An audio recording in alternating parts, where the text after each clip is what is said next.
Hello guys, today in this class we are going to learn figures of speech. Figures of speech. What is figures of speech?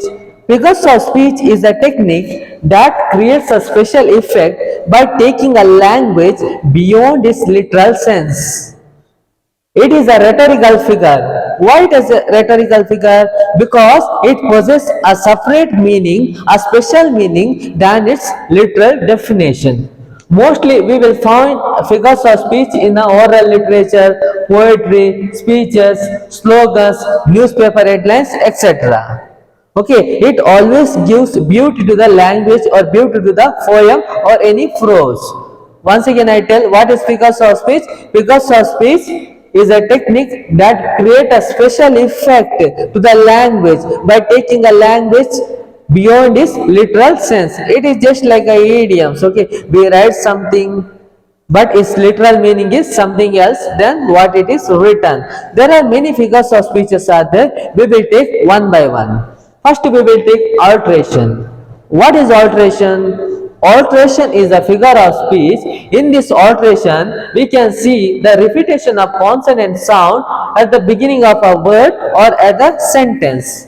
Example, good cook who could cook good cookies. Good cook who could cook good cookies. Okay, we can see the repetition of C, ka, C sound at the beginning of the word. Second one, Sister Susie sewing socks for soldier. We can see the repetition of consonant sound. Yes, yes, yes, yes sound at the beginning of the word. Next example, seashells on the seashore. Seashells on the seashore. We can see the repetition of yes sound at the beginning of the word. This is only called alteration. Alteration means a repetition of consonant sound at the beginning of a word in a sentence. Second one is assonance. What is assonance? Assonance is repetition of vowel sound. Okay, repetition of vowel sound. Example, for who can bear to feel himself forgotten? Here O and E sound is repeated. Second one, go slow over the road. The O consonant sound is repeated. Rise high in the bright sky. The I consonant sound is I vowel sound is repeated. This is called assonance. What is the difference between alteration and assonance? In alteration, there is repetition of consonant sound, but in assonance, it contains a repetition of vowel sound. Is it clear? Now next figure of speech, anaphora. What is anaphora? Anaphora is a repetition of word or expression in the beginning of a line or a stanza.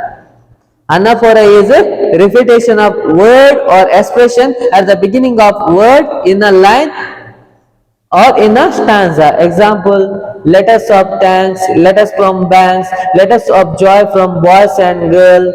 Okay, this is the word letters repeated many times in this two lines. In the same way, any other expression, if it repeats in the same line or in a stanza or in a poem, it is called anaphora. Is it clear? Next we will see what is allusion.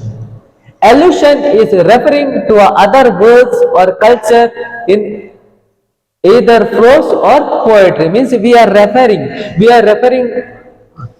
to something. Okay, when we write something, we are taking reference of somewhere else. Especially mostly we take the reference from the Bible or reference from some mythological books, etc. We can see here, she was a good Samaritan when she helped.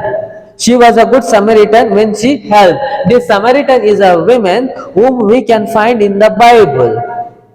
Next, don't act like a Santa Claus. The Santa Claus is also one of the historical figure. Okay, he is one of the king. In the same way, what is the meaning of allusion? Allusion means when we write something or when we write any poem or any prose, we are referring from some culture or some mythological figure. Okay, to make the statement more attractive. Next, antithesis.